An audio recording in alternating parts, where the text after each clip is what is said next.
Test Drive with Graeme Fletcher. This week on Test Drive we look at the totally restyled 1991 Plymouth Voyager. Now since its introduction this car has had more than its fair share of imitators. What we're going to try and find out is it's still the leader of the pack. For many years, the biggest knock against the Magic wagons was the lack of a V6 engine. In the 91 version, you get a choice of two. Our vehicle was equipped with Chrysler's own 3.3-litre V6 fuel-injected engine, matched with a 4-speed automatic overdrive transmission.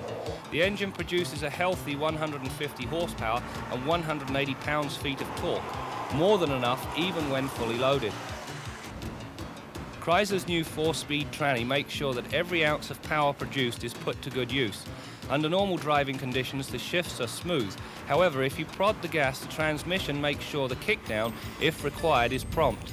All in all, this powertrain configuration proved to be more than acceptable. The thing that surprised me about the Voyager was the quality of its ride. As well as being comfortable and far from truck-like, the van displayed very little susceptibility to side winds. During the test, we were treated to some heavy gusts that reached as high as 60 kilometers an hour. Even under these severe conditions, the van tracked a straight, predictable line. From the driver's seat, you are treated to a panoramic view of the road ahead, and despite the large dimensions, there are virtually no blind spots. Probably the most commonly asked question when it comes to minivans is, do they meet passenger car safety regulations? The answer in a nutshell is no, because they're considered to be a truck, they don't have to. Now, Transport Canada have reviewed these and consider them safe enough to pass the passenger car legislation as they stand. Should you worry about the safety implications? In my view, no. With the concern expressed over safety, Chrysler have in the 1991 Voyager taken several steps towards meeting passenger car safety regulations. They have incorporated daytime running lights and a third high-mounted stop lamp. Inside, the first and second row of pews get headrests, and all outboard passengers are treated to 3-point seat belts. There is also a child-proof door lock on the sliding side door. The only thing that irked me was the fact that whenever the vehicle exceeded 30 kilometers an hour, all doors locked automatically. Now, Chrysler may perceive this as desirable, but believe me, it's a real pain.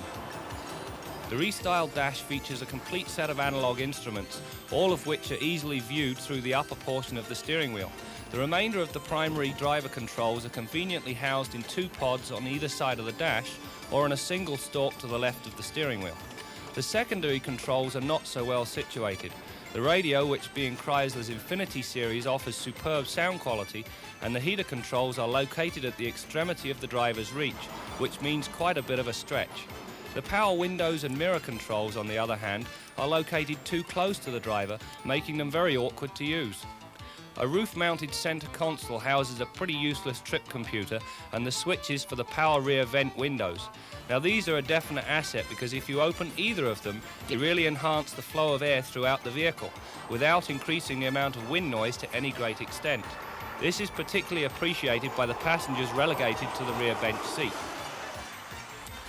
My pet peeve on this minivan is to do with the parking brake. When you get in, you invariably catch your pant leg on the end of it, and secondly, if you use the wheel arch as a leg support, it digs into the middle of your shin. Now, unfortunately, because of the vehicle design, it can't be located anywhere else, so it's something you're going to have to live with. That said, let's go to the scoreboard for the verdict on the 1991 Plymouth Voyager. As well as being comfortable, the Voyager displayed very little susceptibility to crosswinds, something that has been the bane of vehicles with a large side profile. It also feels remarkably car-like, an attribute the competition definitely lack.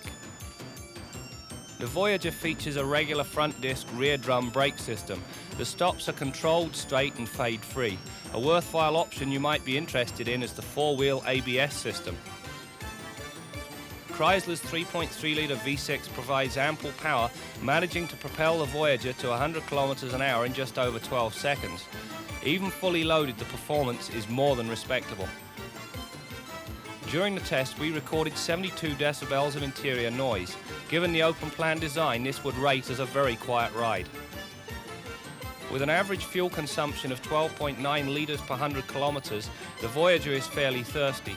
However, given the performance and versatility, I for one can live with this figure.